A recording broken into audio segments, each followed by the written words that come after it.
So my name is Kurt Sölke and I'm the mayor for urban planning of Tübingen. Tübingen is a city which is located in the southwest of Germany. It's not a huge city, it's less than 100,000 inhabitants, but it's a very dynamic city. And so for 25 years now, we tried a special way of urban development which has a lot to do with private building cooperatives, which has a lot to do with brownfield development instead of greenfield development. Tübingen is a city with a lot of people working here, commuting into the city, and it's a city with a very high density and high prices. So we had to find solutions to keep our city affordable and to keep it possible for normal people to live in the city. These are the three main goals of our interior brownfield development, what we are doing on former barracks, what we are doing on former brownfield areas, abandoned factories and things like that. The first, of course, is that we try to do some renewal and improvement for the parts of the city where the brownfield and the barracks have been. The second is that Tübingen decided 25 years ago not to do any greenfield development anymore, but only to do brownfield development. So we managed to have 15,000 space for 15,000 new inhabitants without going to the very valuable green countryside outside of our city. And the third thing maybe is the most important thing for us. We tried not to create monostructural residential areas where people just live, but we wanted to create new urban neighborhoods where people work and live and where we have a broad variety of functions, a broad variety of people, broad variety of social uses and things like that. First of all, I will take you on a short journey with a helicopter over all the areas. This is 25 years ago now, and this is a former barrack. It's called the French Quarter, Französisches Viertel, because it was used from the French army before German reunification. And after German reunification, when the French army left Germany, we could use as a city this former barrack, and we transformed it to a neighborhood, to a quite dense and quite colorful neighborhood, as you can see. A lot of people living there today, 2,500 people. At least I live in this flat over here, that's my own place. Another area is also a barrack, so-called Loreto area, and that's how it looks today. And you can see it's, again, very dense, very urban, and quite heterogeneous and very diverse. This is a former factory, and we bought this factory as the city, and we transformed it to a place which is called Mühlenviertel, mill neighborhood today. And you can also see same principles and same way of development. And this is one of our newest developments. It's also a former factory, a textile factory. And now we transformed it to the so-called Alte Weberei. And it's also a place with a lot of private building cooperatives, a lot of people living here in this area. So we have a strategy for more than 25 years where we try to work with the same principles and with the same elements. And I want to show you what are the goals, what are we interested in urban development. I always think you have to talk first of the urban development goals before you talk about how you can do this. Some more recent projects we are doing at this time now. So Tübingen goes on and on with this strategy and will continue it as far as I can see for the next 10 or 15 years. What are we interested in? We try, more or less, to recreate new European city standards. That does not mean that we work with the old-fashioned images and things like that. That's what we are not interested in. But we are interested in the structural elements of European city. And what are the main structural elements of European city? First of all, it's mixed use development. That means that we try to combine working and living to give people the possibility to work at the neighborhood where they live, not to travel 50 kilometers every day with a car, to have the possibility to combine your family work with a money work, more or less. This on the right side is, for instance, a picture of my own house where I live.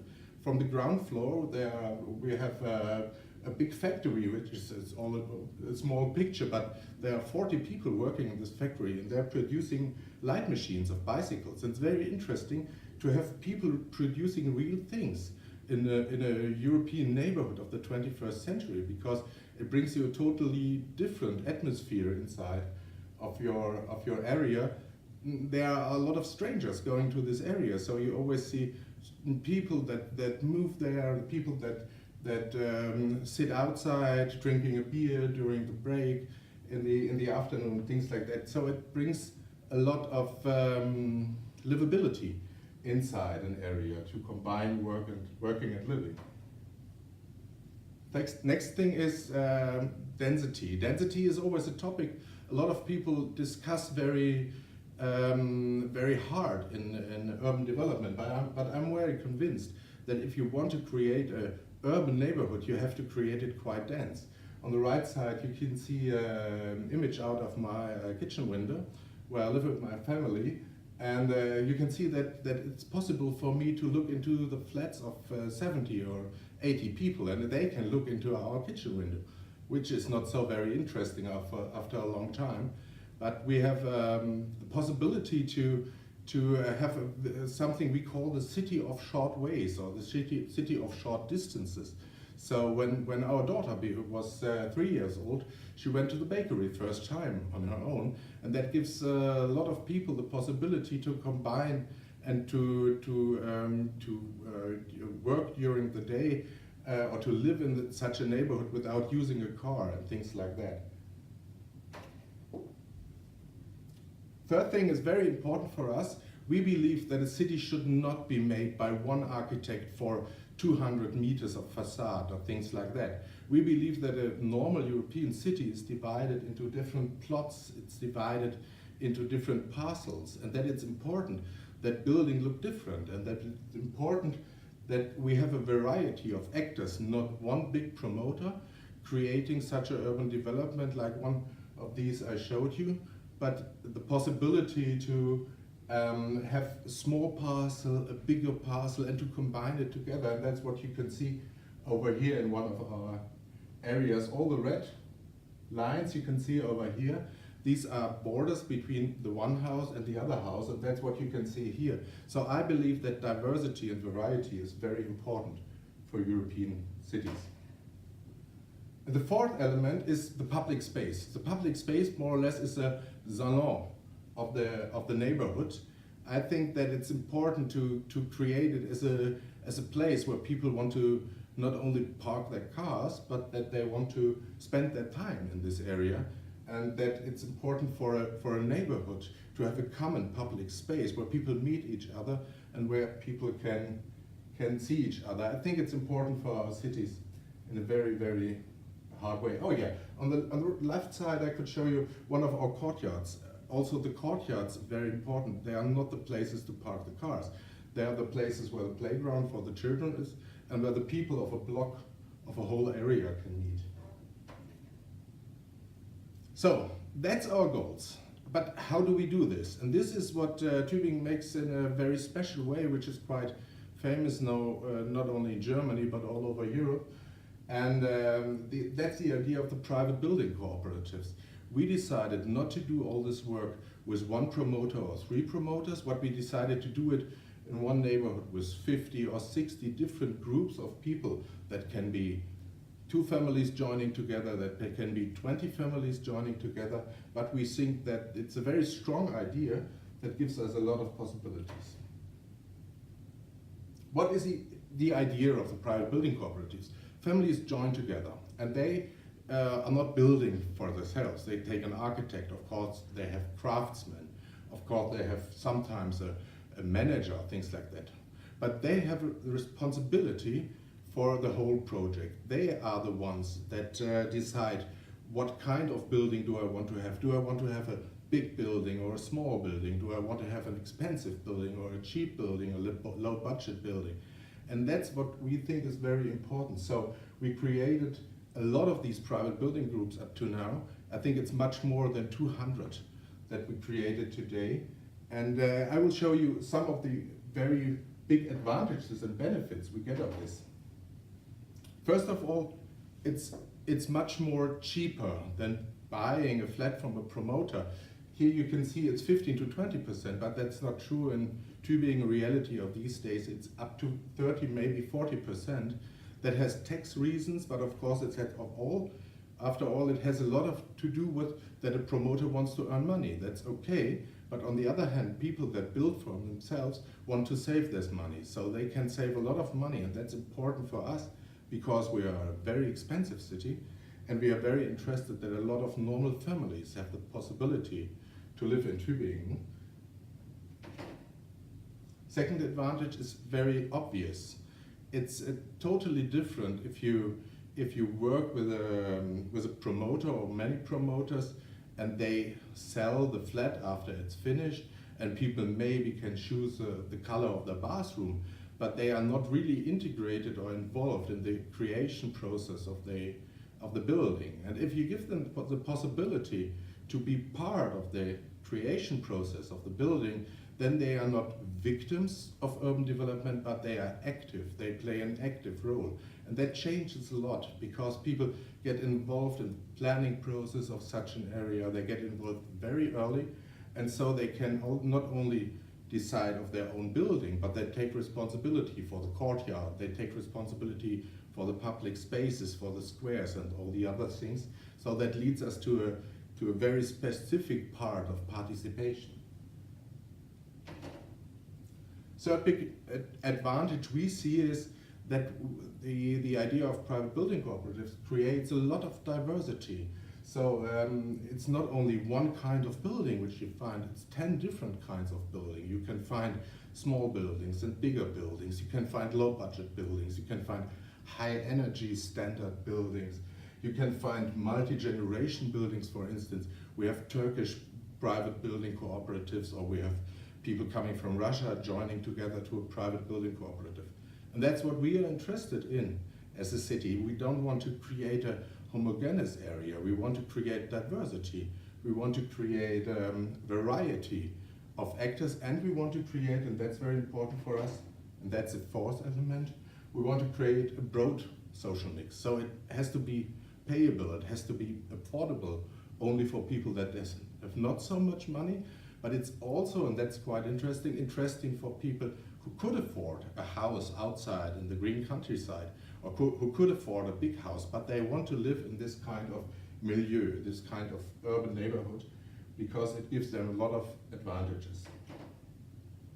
How does it work? I won't go down in the different steps. Very important is, at the end, it's a homeowners community, and that means that you have the possibility to sell your flat as you want. You can rent it, your flat. So the product is the same as if you would buy a flat from a developer, but the process is totally different. It gives to the private groups a lot of responsibility and a lot of power. So this is a very important sheet and very important principle for us, because we don't sell the plots to the ones who pay us the biggest price, so not to the one who writes the biggest number on a sheet of paper, but to the one who gives us the best concept. And that means, what does a single project, what does the idea, the concept of the project bring to the diversity, to the quality, to the functional mix, to the social mix of the whole neighborhood? I think that's very important, to look at the single projects as producers from city and producers of urban neighborhood, and to give them the task to bring something, to create diversity and to bring something to produce this way of city. And of course we also ask to the projects, how realistic is it? And then they get an option for 9 months, and they can buy the piece of land for a fixed price, not for the one who pays the highest price. So let's come to an end. What are our experiences? What are conclusions, and what maybe can be recommendations? I think that a lot of principles and a lot of ideas that might be transformed to other cities. First of all, let's have a short look on participation. Maybe you have seen that we have not participation in one single level, but also in different levels. Of course, people are also at the very early stage involved in urban planning. That are not the people that will live on this area because they are not there, but that are the people that are surrounded in the neighborhood, that are in the neighborhood around this area, because we want the whole neighborhood, the new neighborhood, to be an element that's valuable for the rest of the city. So we ask them and we integrate them.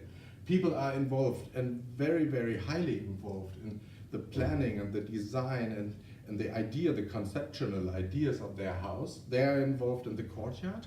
How does a courtyard of 8 houses, 9 houses work together? They have always a green courtyard that works together. And of course, they are also involved in the planning of the public space. I think that this kind of urban development is more or less a good idea for sustainability, and also in the different levels of sustainability. I showed you it's interesting from the economical sphere, and it's not only interesting for the people that live here and that can afford such an area, but it's also interesting for the people or for the city, because we as a developer, we don't give all the benefit to the private sector, to the big developers, but we use all the benefit we get from selling the ground and developing. We use it for kindergartens, we use it for schools, and we take the money for our public tasks, of course. It's environmentally very interesting, because we found out that in such a dense neighborhood, a lot of people like to live, that usually like to live before outside in the countryside, traveling 40 kilometers every day with their car. And so they come back to the city, and people really like this way of living in an urban neighborhood.